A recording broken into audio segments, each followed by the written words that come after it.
말씀드린 대로 오늘은 마지막 주일입니다. 한 해의 마지막 주일을 보낼 때마다 느끼는 아쉬움과 후회의 심정들은 우리가 그만큼 불완전한 존재라는 사실과 한편으로는 하나님의 도우심이 없었다면 어떻게 지내왔을까 하는 깨닫는 계기도 됩니다. 또 우리는 혼자 살 수 없습니다. 열심히 달려온 것 같지만 이렇게 함께 예배하는 분들이 있었기 때문에 외롭지 않게 오신 겁니다. 지금도 여러분의 주변에 많은 분들이 함께 계시는데요. 감사합니다. 수고하셨습니다. 이렇게 인사하셨지 않습니까? 근데 이렇게 상대에게 나의 감정이나 의사를 표현하는 방법 중에서 가장 많이 사용하는 방법이 이렇게 말입니다. 언어입니다. 그래서 사람들은 말의 중요성을 일찍부터 강조했습니다. 우리 속담에 말 한마디에 천냥빚 갚는다 했습니다. 고사성어 중에는 언위심성이라는 말이 있습니다. 언위심성. 이게 말은 마음의 소리다라는 뜻입니다. 말하는 것을 보면 그 사람의 마음을 알 수 있다라는 그런 의미입니다. 성경에서도 야고보서에 보면 온갖 짐승과 생명들은 길들일 수 있겠지만 혀는 능히 길들일 사람이 없다 그랬습니다. 잠언에서도 죽고 사는 것이 혀의 힘에 달렸다. 혀를 쓰기 좋아하는 자는 혀의 열매를 먹을 것이라고 했고요. 또 의인의 마음은 대답할 말을 깊이 생각하여도 악인의 입은 악을 쏟느니라 라고 하였습니다. 이처럼 말의 중요성은 아무리 강조해도 지나치지 않습니다. 예수님도 선한 사람은 그 쌓은 선에서 선한 것을 내고 악한 사람은 그 쌓은 악에서 악을 낸다 그랬습니다. 이는 마음에 가득한 것을 입으로 말하기 때문이다. 그렇게 말씀해 주셨습니다. 마음에 선한 것을 많이 쌓으면 선한 것을 내는 거고 악한 것을 많이 쌓으면 악을 낸다는 거죠. 이쯤 되면 한 해 동안 여러분의 말은 과연 어땠는지를 좀 점검해 보셔야 됩니다. 이렇게 한 해를 돌아보며 하나님 앞에서는 오늘 하나님은 우리의 행동보다 먼저 우리의 말을 먼저 물으십니다. 당신의 말은 어땠는가? 오늘 본문 민수기 30장은 바로 그 질문 앞에 우리를 세우고 있습니다. 주께 한 말을 들으시는 하나님이십니다. 성도가 하나님을 인격적으로 만났다는 것은 하나님을 목석이나 일월성신처럼 여기면서 지성이면 감천이라고 하는 식으로 절하며 소원을 비는 것이 아니라 하나님께 말씀하시고 반응하시고 개입하시고 역사하시는 하나님을 몸소 체험하면서 살아가는 것을 의미합니다. 그러니까 하나님께 우리가 기도를 한다는 것은 그냥 주문을 외우는 게 아니라 하나님께 어떤 사정을 아뢰고 주의 도우심을 구하는 그런 구체적인 언어 행위입니다. 마음을 드리는 겁니다. 따라서 성도는 하나님 앞에 했던 말들, 또 약속했던 말들과 여러 행동들을 점검해야 됩니다. 오늘 2절 말씀에 보면 사람이 여호와께 서원하였거나 결심하고 서약하였으면 깨뜨리지 말고 그가 입으로 말한 대로 다 이행할 것이니라 라고 하십니다. 민수기 30장의 배경은 서원의 경솔함에 대한 경고도 있습니다. 이스라엘 백성들이 하도 감정적으로 서원을 남발하는 경향이 있었기 때문에 하나님은 서원의 무게와 책임을 강조하시면서 오늘 민수기 30장 말씀하시는 겁니다. 이 서원과 서약이 있는데요. 사람이 여호와께 서원하였거나 결심하고 서약하였으면 그랬는데 이 서원과 서약은 맹세를 표현하는 방법으로서는 비슷하지만 또 차이가 있습니다.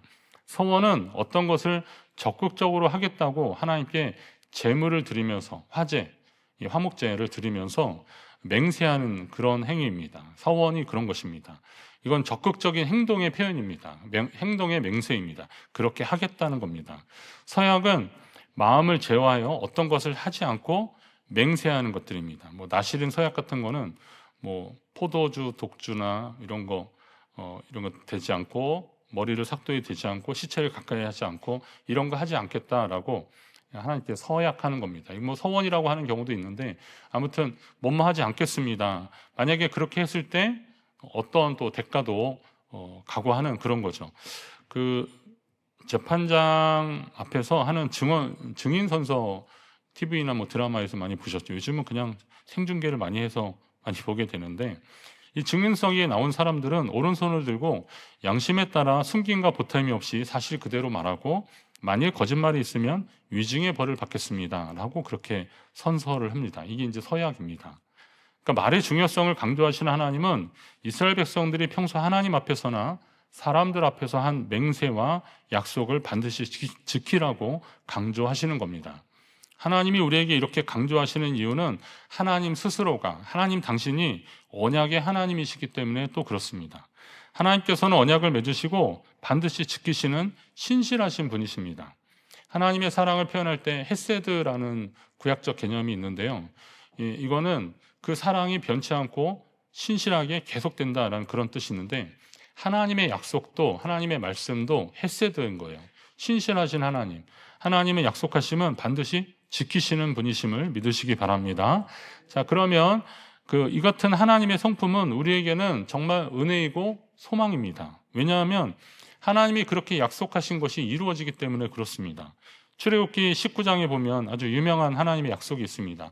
세계가 다 내게 속하였나니 너희가 내 말을 잘 듣고 내 언약을 지키면 너희는 모든 민족 중에서 내 소유가 되겠고, 그렇게 하셨습니다. 그리고 너희가 내게 대하여 제사장 나라 그리고 거룩한 백성이 되리라 라고 그렇게 선포하셨습니다. 그리고 이게 이제 출애굽기에서 그런 내용이 좀 심화 버전이 레위기라고 할 수 있는데, 이 레위기 말씀을 잘 읽어보시면 나는 너희 중에 행하여 너희 하나님이 되고 너희는 내 백성이 될 것이니라 라는 이런 말씀이 레위기에서 수도 없이 계속 나오고 있습니다. 그러니까 나는 너희 하나님이 되고 너희는 내 백성이 될지라, 될 것이다, 이런 말씀들이 계속 나오고 있습니다. 말씀만으로도 천지를 창조하시는 하나님이 왜 이처럼 계속 약속을 하고 계십니까? 그 백성을 향한 하나님의 마음이 그런 거예요. 나는 너희의 하나님이 되고 너희는 나의 백성이 되리라. 그렇게 되기를 하나님은 원하시는 겁니다. 이건 하나님의 약속입니다.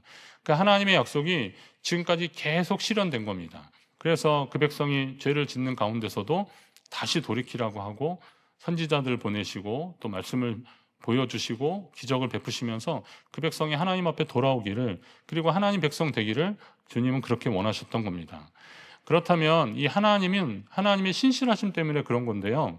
그렇다면 하나님의 백성인 우리도 그분의 성품을 닮아야 되고, 그래서 주님처럼 진실함을 따라가야 되는 겁니다. 우리가 약속을 지키는 것은 하나님의 진실하심을 세상에 입증하는 행위입니다. 그래서 하나님은 우리가 하나님께 하는 모든 말들을 들으신다는 겁니다. 여러분이 기도할 때에 하나님께 하는 그 기도를, 그 말들을 하나님이 다 들으시는 거예요. 다윗이 기도했습니다. 여호와여, 내 입의 말과 마음의 묵상이 주님 앞에 연락되기를 원하나이다. 그렇게 될 줄로 믿으시기 바랍니다. 내 입의 말, 마음의 묵상, 이것이 주님 앞에 다 연락되기를, 마음과 생각을 지키시는 하나님이신데 말하는 것이야 오죽하시겠습니까? 다 들으시는 겁니다. 하나님께 하는 모든 기도를 주님이 들으시는 겁니다. 여러분의 기도가 주님의 귀에 들린 대로 하나님이 역사하실 줄로 믿으시기 바랍니다. 대신에 그런 것도 있어요. 하나님이 너희 말이 내 귀에 들린 대로 행하리라. 이건 좀 안 좋은 말이죠. 민수기에 보면 이스라엘 백성들이 막 불평하고 그러니까 너희 말이 내 귀에 들린 대로 하시겠다라고 하십니다. 정신 번쩍 드는 그런 내용입니다. 사실 이 말씀에 겁을 낼 것이 아니라 우리의 작은 읍조림까지도 들으시고 응답하시는 하나님이시구나라는 것을 믿고 주님 앞에 감사해야 되는 겁니다. 때로는 우리가 너무 속상해서 하나님 앞에 그냥 읊조리는 말들까지도 하나님은 다 들으시고, 그리고 그 말을 기억하시는 하나님이시라는 겁니다. 우리의 말을 들으시는 하나님, 우리가 하나님께 하는 기도를 들으시는 하나님 믿으시고 그 하나님께 여러분이 아뢰시기 바랍니다. 자, 그러면 하나님은 우리의 기도뿐만이 아니라 우리가 살아가는 현장에 있어서, 삶의 현장에서의 이 삶의 언어도 들으시는 하나님이십니다. 한 해의 마지막 주일 하나님 앞에서뿐만 아니라 실제 삶의 현장에서 여러분의 말과 행동을 좀 살피셔야 됩니다. 자신의 말과 행동의 기준이 정말 주님이신지, 나는 말과 행동의 기준이 정말 주님이신가, 아니면 내 마음인지 점검하셔야 됩니다. 말과 행동이 구분되는 것 같지만 사실은 말하다는 동사 아닙니까? 동사. 말하다. 말은 그냥 머물러 있는 개념이 아닙니다. 말하다에서 하다가 보통 형용사형을 할 때 형용사형 어미도 사용하는데 여기서는 그냥 동사입니다. 그래서 말은 언제나 동사형으로 사용된 겁니다. 이 동사형으로 사용됐다는 것은 그 행동으로 인해서 어떤 영향을 누군가는 받았다는 겁니다. 내가 뭘 함으로 인해서, 그러니까 말함으로 인해서 그걸 듣고 누군가는 반응이 일어났다는 거고 영향을 받았다는 겁니다. 그렇다면 사려 깊지 않은 우리의 말들이 상대의 마음을 아프게 할 때가 있다는 것도 알아야 됩니다. 내가 어떤 말을 해서 누구의 마음을 아프게 했는지 생각하면 잘 떠오르지 않을 수도 있습니다. 그런데 반대로 내가 누구의 말 때문에 상처받은 거 한번 생각해 보십시오. 그러면 진짜 12권도 넘을 것 같습니다. 그렇잖아요. 그러니까 내가 누구한테 상처 줬을까 하면 별로 없어요. 그런데 내가 상처받은 말들을 이렇게 다 곱씹어 보면 왜 그렇게 많은지 모릅니다. 결국 그게 말의 영향력이라는 거죠. 자녀에게 상처 주는 말이 있습니다. 의도와 관계없이 아이의 자존감과 정서 발달에 부정적인 영향을 줄 수도 있습니다. 나는 아이 다 키웠다고 방심하지 마시고 손주들이나 손녀들한테 적용을 좀 하십시오. 우리나라의 그 오은영 박사님이 하도 이제 많이 개선을 시켜서 많이 달라지긴 했는데, 이전에 잘 보니까 특히 비교하거나 비난하거나 무시하거나 위협하는 행동들, 그런 말들이 참 많이 있습니다. 아니, 자기 아이한테 그렇게 하는 사람이 어디 있겠냐 하지만 제가 예를 드는 말들을 보시면 이해가 되실 겁니다. 그런 말들 있잖아요. 너는 네 동생 아니면 다른 집 누구의 반만이라도 해라, 막 이런 말들이 있지 않습니까? 이 드라마에서 많이 나오는데 그거는 보통 사람들이 많이 한다는 얘기입니다. 이런 것은 열등감과 경쟁심, 어떤 질투를 불러일으키는 부정적 영향을 가져옵니다. 너는 왜 이렇게 맨날 실수만 하냐? 너는 커서 뭐가 될 거 같냐? 그렇게 막 핀잔을 주는 경우도 있습니다. 그리고 누가 막 우는데, 야, 별것도 아닌 걸로 우냐고, 사내 자식이 말이야, 또 막 그렇게 합니다. 근데 누군가 막 운다는 것은 그 울 만한 감정이 일어난 거거든요. 근데 그게 무시당하는 거예요. 야, 그런 걸로 우냐? 막 이러면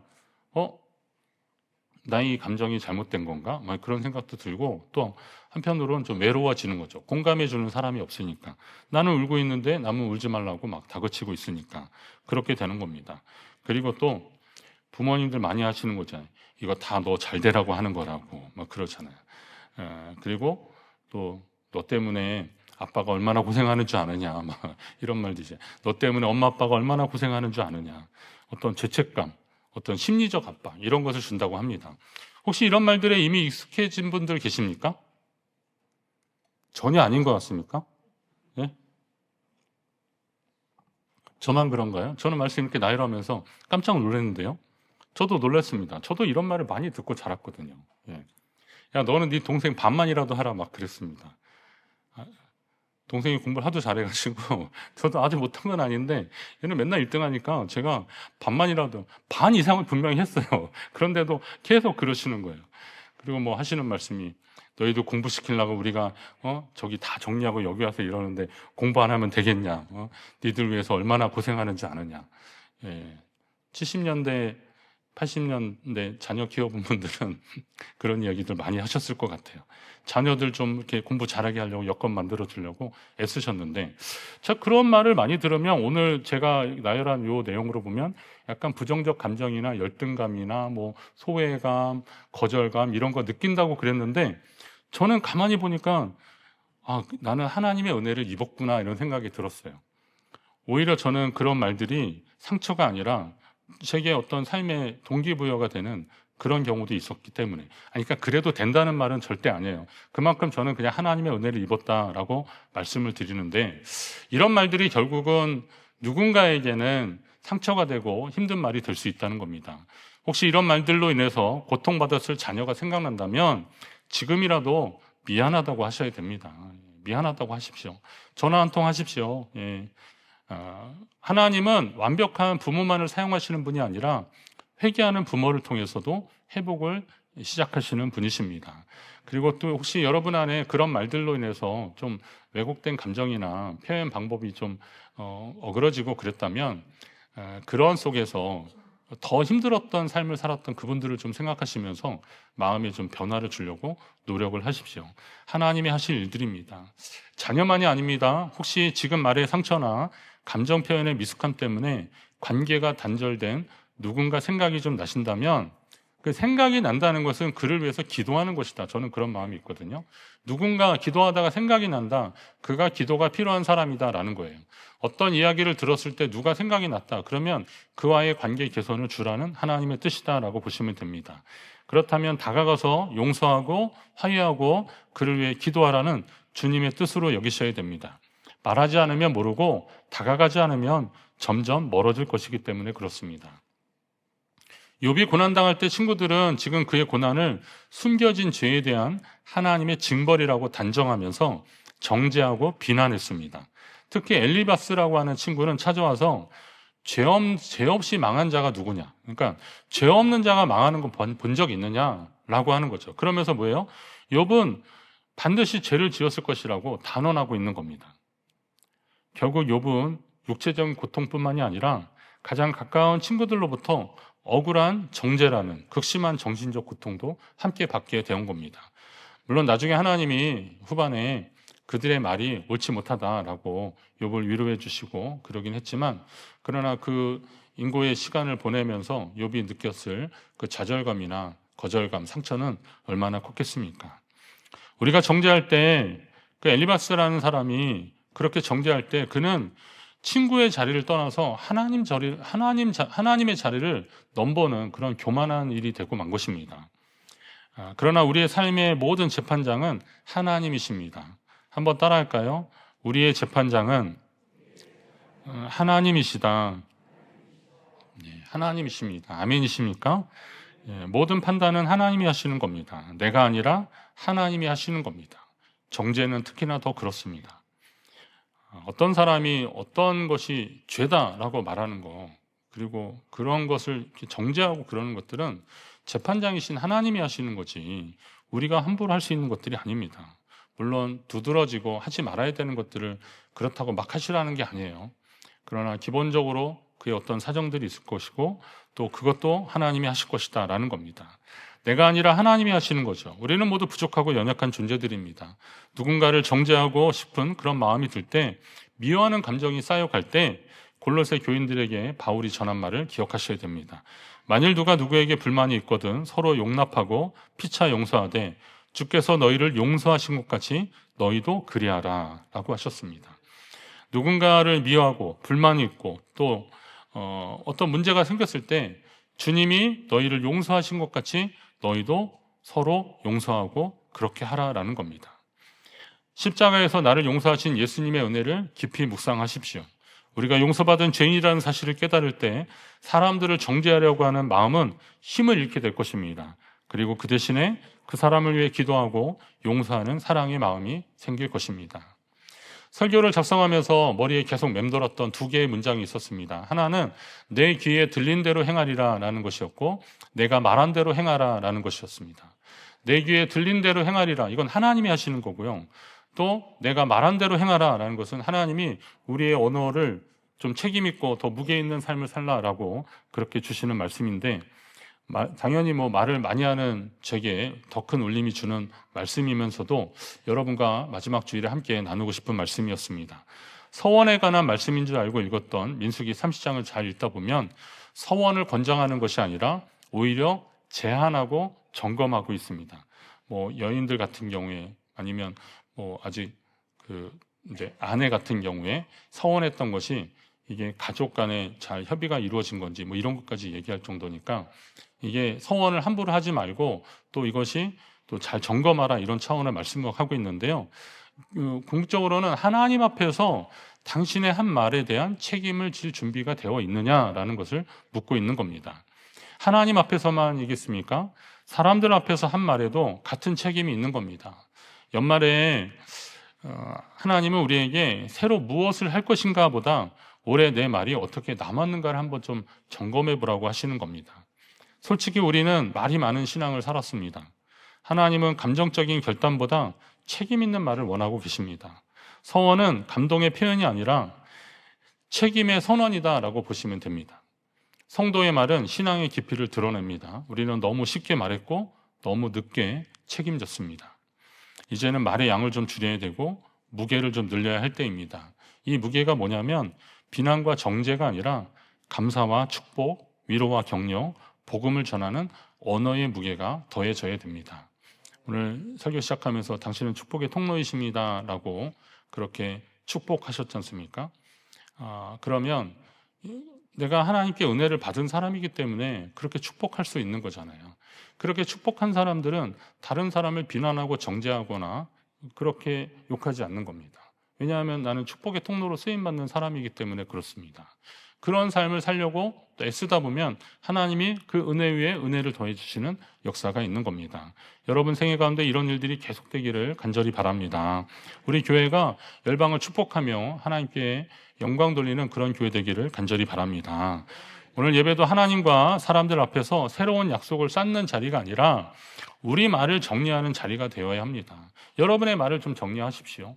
내 귀에 들린 대로 행하리라는 말씀 앞에서 말로 지은 죄에 대해서 하나님께 좀 회개하시고, 그리고 사람에게 상처 준 말에 대해서는 용서를, 화해를 구하시고, 그리고 여러분이 했던 그 말들을 좀 올바로 좀 정리하시는 그런 시간들이 필요하다는 겁니다. 올 한 해가 다 가기 전에 그렇게 하십시오. 아까 자녀들에게 했던 말들 혹시 찔리시는 거 있으면 전화하셔서 목사님이 그랬다더라 이런 말 절대 하지 마시고요. 그냥 내가 기도하는데 생각났다. 아니 그냥 그것도 맞잖아요. 이렇게 찔리는 거는 하나님이 마음을 주신 거니까 그렇게 하십시오. 저도 자녀들한테 한번 그렇게 한 적도 있어요. 그렇게 하면 거기에 또 회복의 역사가 일어납니다. 그리고 또 혹시 말로 인해서 그런 사람이 생각이 나거든 전화하십시오. 그 사람이 왜 그래? 어디 아파? 막 이럴 수도 있어요. 그러나 그게 하나님 주신 마음이라면 한번 하십시오. 그러면서 여러분의 말들을 정리하며 하나님 앞에 믿음으로 나아가시길. 그래서 새로운 해에는 또 하나님이 부어주시는 새로운 은혜로 들어가시기를 간절히 바랍니다.